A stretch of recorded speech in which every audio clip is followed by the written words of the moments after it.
राधे राधे।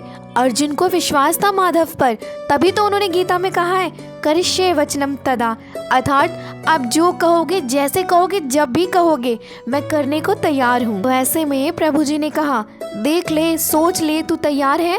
तो अर्जुन ने कहा हाँ मैं तैयार हूँ, आप अभी ले लो मेरी परीक्षा।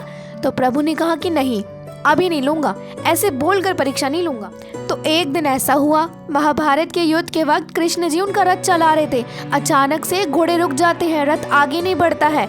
तो अर्जुन इसमें पूछते हैं कि केशव ये कैसे हुआ, घोड़े आगे क्यों नहीं बढ़ रहे हैं, कुछ करो केशव, आगे से बाणों की बौछार आ रही है। तो इतने में प्रभु जी ने कहा कि तेरे रथ आगे नहीं बढ़ेंगे। अर्जुन ने कहा क्यों? क्योंकि तेरा रथ इसलिए आगे नहीं बढ़ेगा क्योंकि तेरे घोड़े प्यासे हैं, देख नहीं रहा ये कैसे टांगे उछाल रहे हैं, ये आगे नहीं बढ़ेंगे।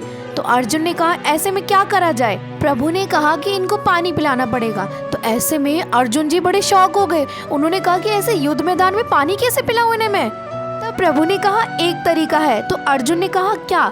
तो प्रभु ने ये कहा तेरा गांडीव बड़ा शक्तिशाली है, अगर इसकी वेदना करके पृथ्वी में दागा जाए तो जल की कुछ स्रोतें आ सकती, फिर जो जल की स्रोतें आएंगी इनको पिला देंगे, फिर इनको रथ में जोत कर चले जाएंगे आगे। अर्जुन ने कहा कि आप बीच युद्ध में आप मुझे ये करने के लिए बोल रहे हैं, मैं ये करूं? प्रभु ने कहा कि देखो आगे तो जा नहीं सकते, आगे जाएंगे तो मारे जाएंगे, पीछे हम जा नहीं सकते, इधर नहीं जा सकते, उधर नहीं जा सकते, अब यही एक तरीका है। फिर प्रभु जी ने कहा कि देख रास्ता तो तुझे मैंने बता दिए, अब तू देख ले तुझे क्या करना है, तुझे यहाँ खड़ा रहना है या फिर इनकी प्यास बुझाकर आगे बढ़ना है। तब अर्जुन ने कहा कि केशव मैं क्या करूँ, आप ही बताओ। तब प्रभु ने कहा कि नीचे उतरो, बाण चलाओ और पानी की स्रोतों को लाओ और इसके बाद रथ से घोड़ों को निकालो और घोड़ों को जल्दी से उनकी प्यास बुझाओ।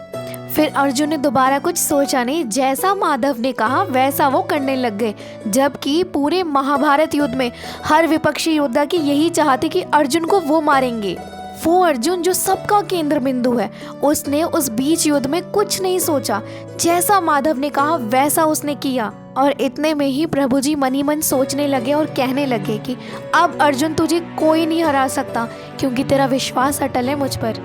और जब अर्जुन घोड़ों को पानी पिलाकर रथ में लगा रहे थे, इतने में अर्जुन ने विचार करा ये कौरव सब सो गए हैं क्या, इनको दिख नहीं रहा कि मैं रथ से उतर गया हूँ। फिर वो घोड़ों को बांधते हुए पीछे देखते हैं कौरवों की तरफ और देखते हैं कि सारे कौरव आँख खुली मुंह खुला स्टैचू बनकर खड़े हैं और देख रहे हैं उनकी तरफ।